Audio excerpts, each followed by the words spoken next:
الحمدللہ رب العالمین والعاقبۃ للمتقین والصلاۃ والسلام علی سید الانبیاء والمرسلین اما بعد فاعوذ باللہ من الشیطان الرجیم بسم اللہ الرحمن الرحیم ولا تقولوا لمن يقتل في سبيل الله أموات بل أحياء ولكن لا تشعرون صدق الله العظيم وصدق رسوله النبي الكريم الأمين إن الله وملائكته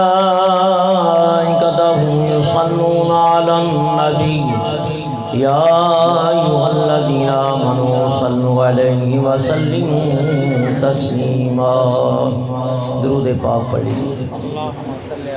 مجھے تو بولو کوئی تصویریں بنا لیں اور تم وہاں جا کے بیٹھو. الصلاۃ والسلام علیک یا رسول اللہ وعلی آلک وصحبک یا حبیب اللہ. آواز بلند درود پاک پڑھ لیجیے. الصلاۃ والسلام علیک یا رحمۃ للعالمین وعلی آلک وصحبک یا شفیع المذنبین. حمد و ثنا کے بعد سالہ سال کی طرح آج آستانہ نوری شاہ بابا پہ حضرت زبدۃ العارفین شہنشاہ ولایت منبع علم و تصوف حضرت نوری شاہ بابا رحمہ اللہ، جن کا مزار شہر کراچی میں دینٹی پر ہے، اور جہاں سے ہزاروں نہیں بلکہ لاکھوں عقیدت مند فیض و برکات سے مالا مال ہو رہے ہیں، اور ظاہری اور باطنی ہر طرح کی روحانیت آنے والے عشاق اور عقیدت مندوں کو نصیب ہوتی ہے کہ اللہ کے نیک اور صالح بندے دنیا میں جب تک رہے اپنے فیض و برکات سے دنیا کو فیض یاب کرتے رہے، اور بعد وصال اپنے مزاروں میں جا کر بھی وہ روحانیت اور فیض کے خزانے تقسیم کر رہے ہیں. اور یہ رنگ میں نے حضرت کا دیکھا ہے اپنی آنکھوں سے. پیر طریقت او قبلہ بابا کاشف شاہ نوری دامت برکاتم العالیہ آپ کے سامنے، اور جو بھی اہل اللہ اور اللہ کے ولیوں سے محبت کرتا ہے، ان سے عقیدت رکھتا ہے، تو ان کا رنگ پھر ان کے اوپر آ جاتا ہے.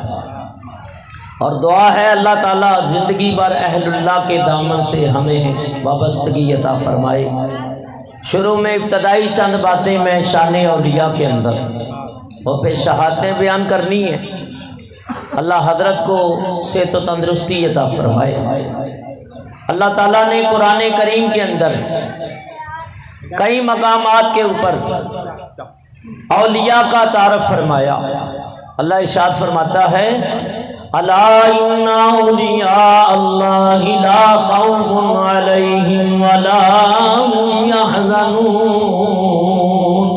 خبردار، بے شک اللہ کے ولیوں پر کوئی خوف نہیں، ولا هم يحزنون، اور نہ وہ کبھی غمگین ہوں گے. الذین آمنوا وکانوا یتقون، اور وہ مومن ہیں اور صاحب تقوی ہے۔ لہم البشریٰ فی الحیاۃ الدنیا وفی الآخرہ لا تبدیل لکلمات اللہ۔ پھر اللہ ارشاد فرماتا ہے، پہلی آیت کے اندر اللہ نے ان کی شان بیان کی، دوسری آیت میں ان کی پہچان بیان کی، اور تیسری آیت میں ان کا انجام بیان کیا۔ فرمایا میرے ولیوں کے اوپر کوئی خوف نہیں، نہ وہ غمگین ہوں گے۔ تو یاد رکھو، صرف دنیا میں نہیں بلکہ قبر میں بھی کوئی خوف نہیں، حشر میں بھی کوئی خوف نہیں۔ اور اہل اللہ کی نشانی ہے کہ وہ ایمان والے ہوتے ہیں اور صاحب تقوی ہوتے ہیں، ان کے تقوی کی اتنی دلیل کافی ہے۔ آپ نوری شاہ بابا چلے جائیں، حضرت غیب شاہ بابا چلے جائیں، یوسف شاہ چلے جائیں، حضرت عبداللہ شاہ غازی چلے جائیں، اور جو کراچی کے کتب ہیں عالم شاہ بخاری چلے جائیں۔ سبحان اللہ، یہ کراچی کے کتب ہیں، عالم شاہ بخاری، جتنے میں نے نام گنے، اور بھی اولیاء ہیں اس کراچی کی سرزمین میں۔ فرمایا کہ ان کی بڑی نشانی یہ ہے، جب آپ ان کے مزاروں پہ جائیں گے آپ کو رب یاد آ جائے گا، اللہ تعالیٰ کی یاد آپ کو آ جائے گی، دل میں اللہ تعالیٰ کی محبت پیدا ہو جائے گی، رب کا خوف طاری ہو جائے گا، دل کے اندر وہ ذوق اور شوق پیدا ہو جائے گا۔ جانے والا عقیدت مند جب مزار سے واپس لوٹے تو یہ فکر لے کے آئے گا کہ یا اللہ جس طرح ان تیرے پاک تینت بندوں نے اپنی زندگی گزاری ہے، مولا ہم وعدہ کرتے ہیں اور کوشش کرتے ہیں اور ہمت اور قوت اور طاقت تیری طرف سے ہے کہ ہمیں استقامت عطا فرما کے ان کے نقش قدم پہ چلے، ان کے طریقے کے اوپر چلے۔ تو یہ خدا کی قسم اہل اللہ کے مزاروں پہ جانے سے یہ فیض ضرور ملتا ہے، رنگت بدل جاتی ہے، توبہ کر لیتا ہے، معصیت نیکیوں میں ڈھلنا شروع ہو جاتی ہے، اور چہرے کے اوپر وہ نور جاری ہو جاتا ہے۔ اسی اللہ تعالیٰ کے پیارے حبیب علیہ السلام صحابہ کرام کا مجمع ہے، امام الانبیاء علیہ السلام ارشاد فرمانے لگے، اے میرے غلاموں کیا تمہیں نہ بتاؤں کہ اللہ والے کون ہیں؟ بلا یا رسول اللہ، آپ بتائیں یا آقا اللہ والے کون ہیں؟ فرمایا اللہ والے وہ ہیں جب تم انہیں دیکھو تو تمہیں رب یاد آ جائے، چاہے زندگی میں ان کا دیدار کرو تب بھی تمہیں رب یاد آ جائے، بعد بھی سال ان کی قبروں کے اوپر ان کے مزاروں کے اوپر جاؤ تمہیں تب بھی رب یاد آ جائے۔ اور بعض اوقات ایسا بھی ہوتا ہے کہ ان کے مزار پہ اگر کوئی فاسق و فاجر چلا گیا، چور ڈاکو چلا گیا، راہزن چلا گیا، گناہگار چلا گیا، اور عقیدت سچی لے کے چلا گیا، تو خدا کی قسم بعض اوقات نظر ہوتی ہے ولی بھی کر دیتے ہیں۔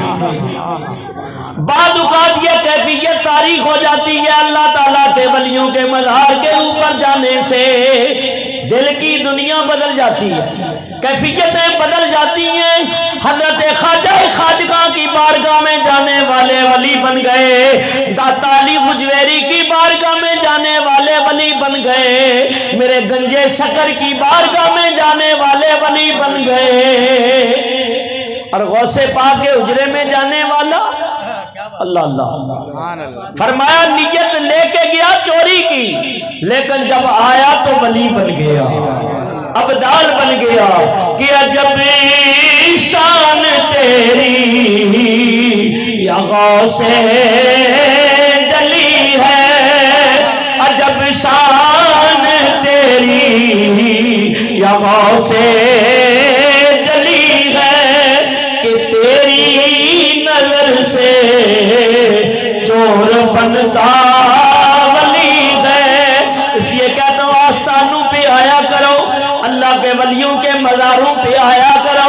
لیکن عقیدت سچی لے کے جایا کرو.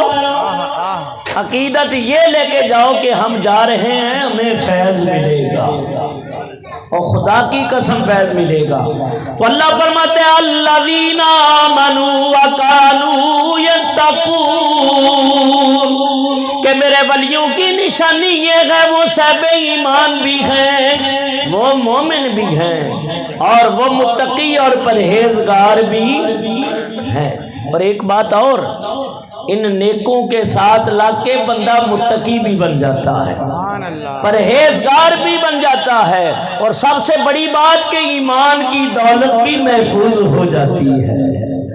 اللہ تعالیٰ کے ولیوں کے دامن سے لگنے والے فرمایا اس کا عقیدہ خراب نہیں ہوتا, نیت خراب, جسم روح خراب, دل و دماغ خراب نہیں ہوتا, بلکہ اگر کوئی کند ذہن ہے تو فیض ملتا ہے اور کبھی ہو جاتا ہے, ایمان بھی مل جاتا ہے. فرمایا نور کی روحانیت کی روشنی بھی نصیب ہو جاتی ہے. اور پھر فرمایا لہم البشرا, اللہ نے ولیوں کی جو دنیا و آخرت کی زندگی ہے ان کا انجام بیان کیا. لہم البشرا فی الحیات الدنیا والآخرہ, فرمایا دنیا و آخرت میں ان کے لیے بشارتیں ہیں. لا تبدیل لکلمات اللہ, اور لوگوں اللہ کے کلمے بدلا نہیں کرتے. ذالک هو الفوز العظیم, اور اللہ فرماتا ہے یہ بہت بڑی کامیابی ہے. ان کے لیے تو ہے ہی کامیابی, لیکن میں کہتا ہوں جن کے دامن سے لگے وہ بھی کامیاب ہے, اس کی بھی کامیابی ہے. پنجابی کا شعر ہے, کچھ پڑھنے لگا ہو سکے تو مل کے پڑھے, مشکل نہیں ہے. کہ بولی مرشد والی بول, بولی نوری شبابا والی بول, بولی اللہ دی بول, چھوڑ کے ساریاں گلا, چھوڑ کے ساریاں گلا, او پیر دی مرضی ٹول, بولی مرشد والی بول, بولی اللہ دی بول, بولی مرشد والی بول, بولی اللہ دی بول. اور عقل ہے عشق ہے چاند عقل خنیرا, عقل پہ پیر کو نہ پرکھا کرو, اللہ والوں کو عقل پہ نہ پرکھا کرو. فرمایا کہ عشق ہے چاند عقل خنیرا, او عقلوں دور او پیر دا ڈیرا, عقل دی تکڑی دے وچ پا کے, عقل دی تکڑی دے وچ پا کے, او پیر دی شان نہ تول, بولی او مرشد والی بول, او بولی اللہ دی بول. او جے ہووے تیرا مرشد راضی, او جے ہووے تیرا مرشد راضی, او کی لینا ہے اور نیازی. مرشد مل جاوے سجنا, مرشد او مل جاوے سجنا. فرمایا کتنے خوش نصیب ہے جن کو نوری شاہ بابا جیسا مرشد مل گیا, عبداللہ شاہ غازی جیسا مرشد مل گیا, میرے فرید الدین جیسا مرشد مل گیا, غریب نواز جیسا مل گیا, مخدوم علاؤدین صابر کشمیری جیسا مل گیا, حضرت پیران پیر جیسا مل گیا. جے ہووے تیرا مرشد راضی, او کی لینا ہے اور نیازی, او مرشد حضرت حاجی غائب شاہ جیسا مرشد نصیب ہو جائے. ابھی میری حاضری ہوئی ہے, 3 دن مسلسل گیا ہوں, اور مسلسل گیا ہوں نعت خوانی کی. مجاور بھی عاشق ہو گئے, کہا حضرت آپ کلام پڑھتے ہیں مزہ آتا ہے, میں تمہیں تو مزہ آتا ہے, مجھے خود بھی ہو رہا ہے. اور جے ہووے تیرا مرشد راضی, بچوں کو لے کے جایا کرو, خود بھی جایا کرو, اس سے جانے سے اولیاء کی محبت پیدا ہو جائے. اولیاء سے عقیدت پیدا ہو جائے گی. اور یہ وہ ہستی ہے حضرت غائب شاہ بابا بات چھیڑی ہے. ہاں ہاں سبحان اللہ. فرمایا یہ وہ ہستی ہے کہ میرے استاد علامہ اوکاڑوی رحمۃ اللہ علیہ فرماتے ہیں ان کے در کی گداگری کرنے والے بھی تر گئے ہیں. جے ہووے تیرا مرشد رالی او کی لینا ہے اور نیالی یہ مر جائے مرشد سجنا. اور میں غیر شاہ بابا ہو نوری شاہ بابا ہو ان کا رابطہ کہاں ہے؟ مدینے والے سے رابطہ ہے. فرمایا کہ مدینے والے سے ملا دیتے ہیں. فرمایا دلدل سے نکال کے معصیت سے نکال کے فرمایا پریشانیوں کے اندھیروں سے نکال کے گنبد خضرا سے رابطہ کر دیتے ہیں. یہ ہووے تیرا مرشد رالی او کی لینا ہے اور نیالی مل جاوے مرشد سجنا. جے مل جاوے او مرشد سجنا تے ملتا ہے مدنی ڈھول بولی مرشد والی بول بولی اللہ دی بول بولی مرشد والی بول. اور فرمایا کہ مقام کس وجہ سے ملا؟ فَاذْكُرُونِي أَذْكُرْكُمْ. اللہ فرماتے ہیں تم میرا ذکر کرو میرے بندوں میں تمہارا ذکر کروں گا. فرمایا فَاذْكُرُونِي أَذْكُرْكُمْ تم میرے بن جاؤ میں تمہارا بن جاؤں گا. تم میرا ذکر کرو دن ہو رات ہو. فرمایا کہ تہجد کا پہر ہو. فرمایا اولیاء ہر وقت اپنے رب سے لو لگا لیتے ہیں. اور پھر اللہ ان کا ذکر کیسے کرواتا ہے؟ لاکھوں کو ان کے مزاروں کی طرف رغبت کر دیتا ہے. جاؤ میرے ولیوں کے پاس. فرمایا کہ دنیا میں اللہ کا ذکر کرتے رہے. اللہ تعالیٰ نے ان کے ذکر کو بلند کر دیا ان کی محبت دلوں کے اندر ڈال دی. تو اللہ فرماتا ہے یہ میرا ذکر کرتے ہیں میں ان کا ذکر کرتا ہوں. فرمایا کہ یحبہم و یحبونہ کہ یہ اللہ سے محبت کرتی ہے اور اللہ تعالیٰ ان سے محبت کرتا ہے. یعنی یہ میرے دوست ہو گئے میں ان کا ہو گیا. من کان للہ کان اللہ لہ. جو اللہ کا ہو گیا اللہ اس کا ہو گیا. تین باتیں میرا ذکر کرتے ہیں میں ان کا ذکر کرتا ہوں. یہ مجھ سے محبت کرتے ہیں میں ان سے محبت کرتا ہوں. یہ میرے ہو گئے میں ان کا ہو گیا. اور پھر اللہ کے حبیب فرماتے ہیں حدیث قدسی ہے. فرمایا اولیائی تا تقبائی مما یاربو الا سوائی. فرمایا کہ اللہ تعالیٰ فرماتا ہے حدیث قدسی ہے میں نے اپنے رحمت اور کبریائی کی چادر میں لے کے دنیا سے دونوں جہانوں سے بے خوف کر دیا بے غم کر دیا. ان کو میرے سوا کوئی جانتا نہیں ہے. اور جو جان جائے پھر وہ بے ایمان نہیں رہتا. مولانا جلال الدین رومی نے بڑی پیاری بات کی. یا اللہ میں تیرے کو جاننے سے پہلے مرنا نہیں چاہتا. بڑی توجہ کی بات ہے. یا اللہ تیرے کو جاننے سے پہلے میں مرنا نہیں چاہتا. آواز آئی جو مجھے جان جائے وہ مرتا بھی نہیں ہے. جو مجھے جان جائے وہ مرتا نہیں ہے. اللہ کی حبیب فرماتے ہیں من عرف نفسہ فقد عرف ربی. جس نے اپنے آپ کو جان لیا اپنے رب کو جان لیا فرمایا اس نے اپنے آپ کو جان لیا. تو اس لیے یہ اولیاء ہے. دل تو چاہتا ہے اسی پہ چلتا رہوں لیکن واقعہ ٹائم بڑا مختصر ہے. قرآن کریم کی آیت کریمہ تلاوت کی ہے.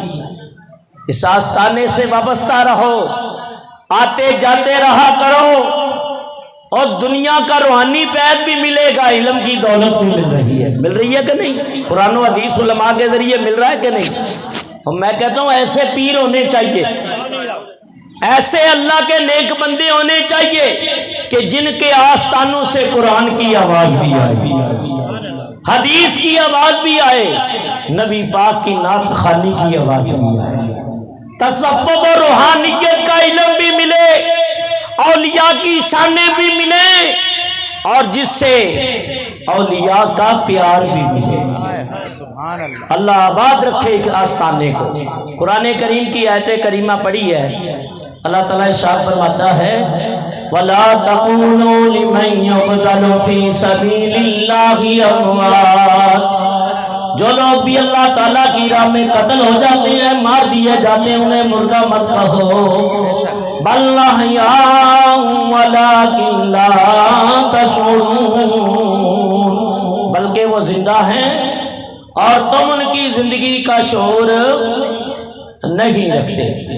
اور دوسرے مقام پہ ارشاد فرمایا وَلَا تَحْسَبَنَّ الَّذِينَ قُتِلُوا فِي سَبِيلِ اللَّهِ أَمْوَاتًا بَلْ أَحْيَاءٌ عِندَ رَبِّهِمْ يُرْزَقُونَ.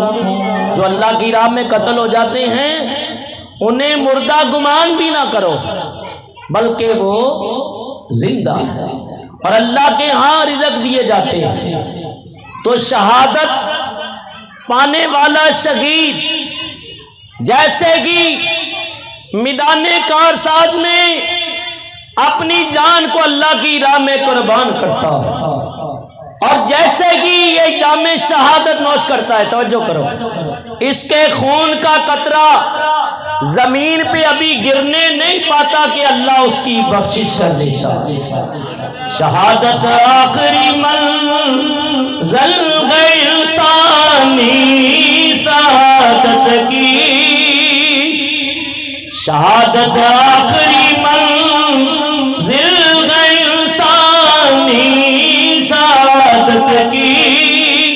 بڑا خوش بخت ہے مل جائے جسے دولت شہادت کی. اور اللہ کے حبیب فرماتے ہیں جیسے ہی اس کی روح نکلتی ہے تو اللہ کے عرش کے نیچے نور کی قندیلیں ہیں، قندیلیں. شہداء کی روحیں ان قندیلوں میں جا کے قرار پکڑتی ہیں. نبی پاک علیہ الصلوۃ والسلام کی امت میں بڑے بڑے شہداء ہوئے اور بڑے بڑے جلیل القدر صحابہ کرام شہادت کی تمنا و آرزو کرتے رہے. حضرت سیدنا صدیق اکبر، فاروق اعظم، عثمان غنی، علی مرتضیٰ شیر خدا، مولا کائنات حیدر کرار اس انعام سے سرفراز کیے گئے.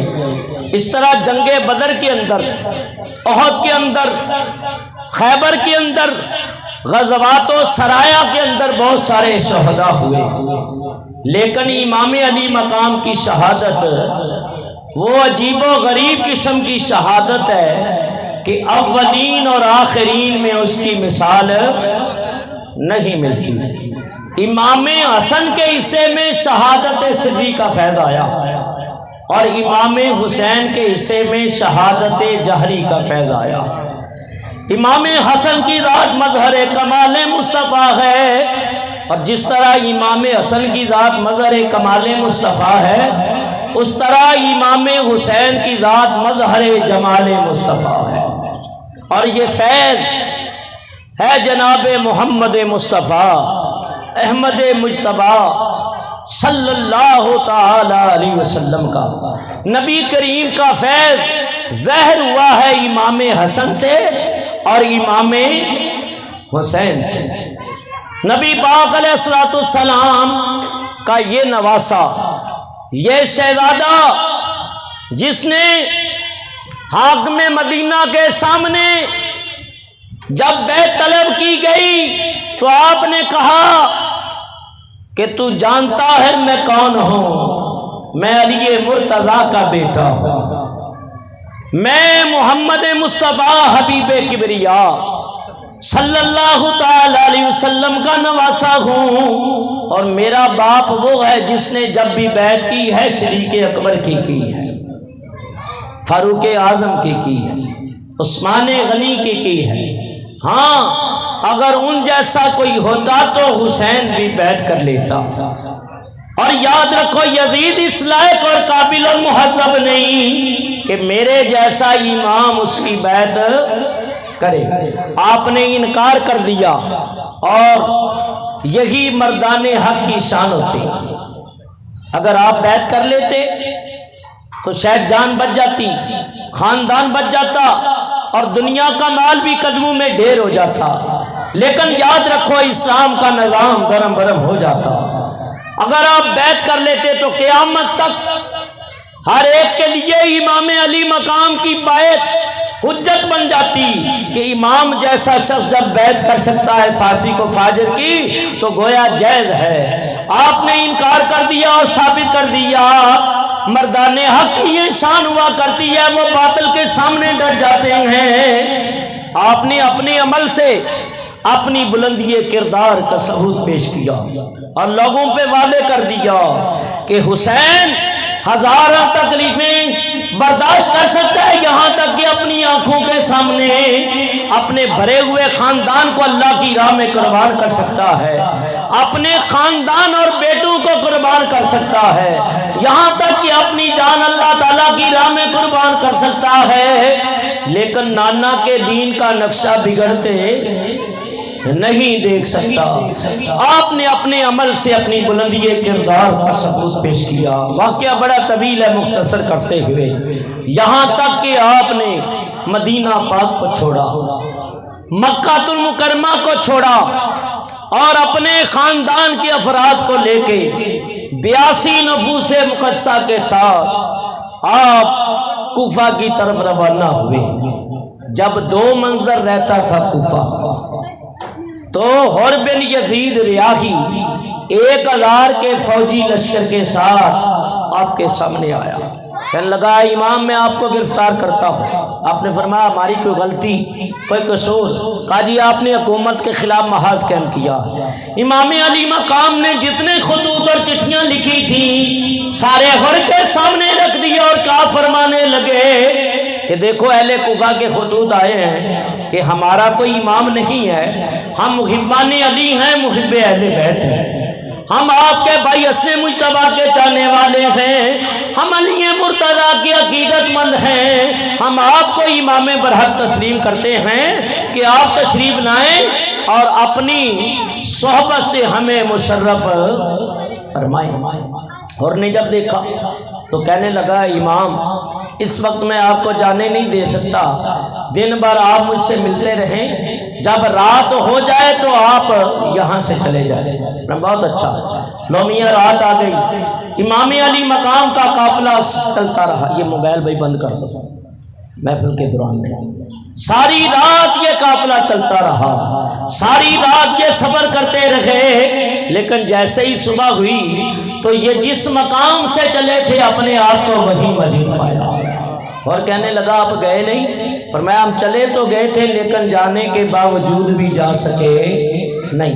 کہا آج رات چلے جائے. لومیہ دوسری رات آ گئی، دوسری رات صبر کرتے رہے، تیسری رات بھی صبر کرتے رہے.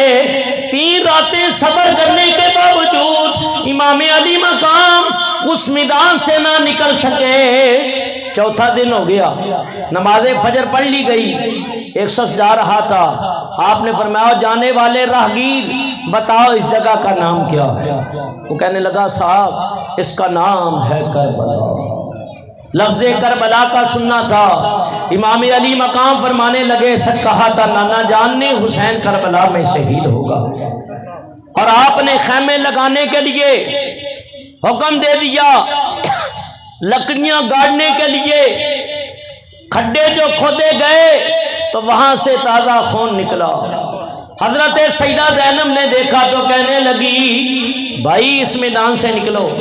اس کو دیکھ کے میرے اوپر وحشت طاری ہو رہی ہے، میرے دل کے اوپر گھبراہٹ طاری ہو رہی ہے. لیکن امام علی مقام فرما رہے تھے بہن صبر کرو، اب ہم یہاں سے نکل نہیں سکتے. یہی وہ زمین کربلا ہے جہاں چمنے زہرا کے باغ کی کلیوں کو کاٹ کاٹ کے خاک و خون میں ملایا جائے گا. یہی وہ مقام ہے جہاں چمنے زہرا کے جنتی پھولوں کو خاک میں ملایا جائے گا.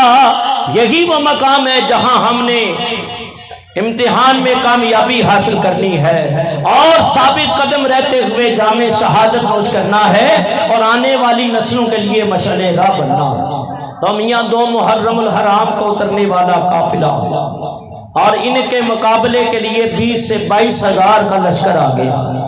جو فوجی دستہ آ رہا تھا وہ یہی پیغام لا رہا تھا کہ انہیں یزید کی بیعت کے لیے مجبور کیا گیا، مجبور کیا جائے۔ لو میاں 7 محرم الحرام آ گیا، پانی بند کر دیا گیا، 4000 سپاہی، 2000 پیادہ اور 2000 سوار نہر فرات میں متعین کر دیے گئے اور حکم دے دیا کہ اہل بیت کرام کے خیموں کی طرف پانی کی ایک بوند بھی نہ جانے پائے۔ حاکم کا حکم یہ تھا کہ پانی بشر پیے، حاکم کا حکم یہ تھا کہ پانی بشر پیے، اونٹ پیے، گھوڑے پیے، اہل ہنر پیے، چرندوں پرند پیے، سب پیے، منع تم نہ کیجیو، ایک فاطمہ کے لال کو پانی نہ دیجیو۔ بے دینوں نے پانی بھی کن کا بند کیا؟ اللہ اللہ جو ساقی کوثر کے نواسے تھے، نبی پاک کی آنکھوں کے تارے تھے۔ یہ ستم پہ ستم تھا۔ آپ ان کے سامنے تشریف لے گئے، ایک خطبہ ارشاد فرمایا دیکھو اہل کوفہ، اگر تم بے وفا ہو گئے ہو تو میں 3 شرطیں پیش کرتا ہوں، قبول کر لو۔ یا تو مجھے یزید کے پاس جانے دو، ہم آمنے سامنے بیٹھیں گے، شاید کوئی صلح کی صورت نکل آئے، اور اگر یہ نہیں مانتے تو مجھے پھر واپس مدینہ پاک مکہ المکرمہ جانے دو، اگر یہ بھی نہیں مانتے تو کسی ایسے ملک کی طرف جانے دو جہاں کفار اور مشرکین رہتے ہیں، میں ساری عمر ان کو دین اسلام کی تبلیغ کرتے ہوئے ان کو کلمہ پڑھانے میں، مسلمان بنانے میں صرف کر دوں گا۔ عمر بن سعد نے تینوں شرطیں لکھ کے ابن زیاد کے دربار میں کوفہ میں بھیج دی۔ وہ دیکھ کے بڑا غضبناک ہوا بدبخت، اور کہا میں نے تجھے ثالث یا حکم بنا کے نہیں بھیجا کہ میرے اور حسین کے درمیان صلح کی تدبیریں سوچے، بس میرا آخری پیغام یہ ہے کہ یہ بیعت کرے ورنہ ان سے لڑا جائے اور ان کا سر کاٹ کے بھیج دیا جائے۔ 9 محرم الحرام کا دن آ گیا، یزیدی لشکر میں نعرے بجے، گویا یہ اعلان جنگ تھا۔ امام علی مقام فرمانے لگے انہیں کہہ دو ایک رات کی مہلت اور دے دی جائے۔ انہوں نے قبول کر لیا تو 10 محرم الحرام کی رات آ گئی۔ آپ نے اپنے عزیزوں کو جمع کیا اور فرما رہے تھے امام، اے میرے عزیزوں، میں تمہارے اوپر بڑا ہی خوش ہوں، تم نے مدینے سے مکہ، مکہ سے کربلا تک میرا ساتھ دیا ہے، یہ میرے خون کے پیاسے ہیں، تم رات کی تاریکی میں ایک سواری لے کے یہاں سے چلے جاؤ۔ لیکن جب امام فرما رہے تھے تو کسی کو ہمت نہ ہوئی اور سب بیٹھے رہے اور کوئی بھی آپ کی بارگاہ سے اٹھا نہیں۔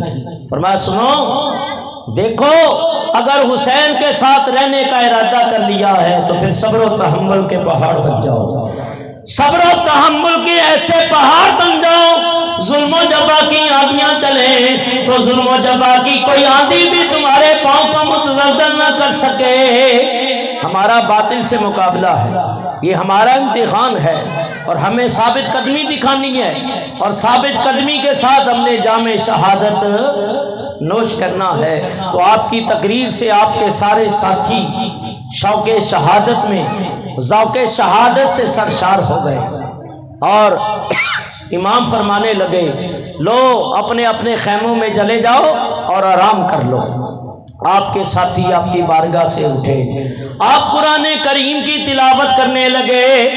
قرآن کریم کے قاری قیامت تک قرآن کی تلاوت کرتے رہیں گے، لیکن امام علی مقام جیسا قاری کئی کائنات میں تاریخ میں مثال نہیں ملے گی۔ قرآن پڑھ رہے تھے، قرآن پڑھتے پڑھتے امام علی مقام کے اوپر غنودگی طاری ہوئی، اور جیسے ہی آنکھ لگی تو قسمت جاگ اٹھی کہ خواب میں سرکار دو عالم تشریف لے آئے۔ نبی پاک علیہ السلام نے آ کر خواب کے اندر اپنے نواسے کو اپنی گود میں لے لیا، اور میرے آقا فرما رہے تھے بیٹا حسین میں تیرے حال سے بے خبر نہیں، یہ جتنے تیر و تلوار لیے، نیزے بالے لیے، بیٹا تیرے مقابلے میں آئے ہیں، یہ سب میری شفاعت سے محروم کر دیے گئے۔ نبی پاک امام علی مقام کے سینے پہ ہاتھ بھروا رہے تھے اور دعا کر رہے تھے، اللہم آتی الحسین صبرا واجرا، یا اللہ اپنی راہ میں میرے بیٹے حسین کو صبر عطا فرما،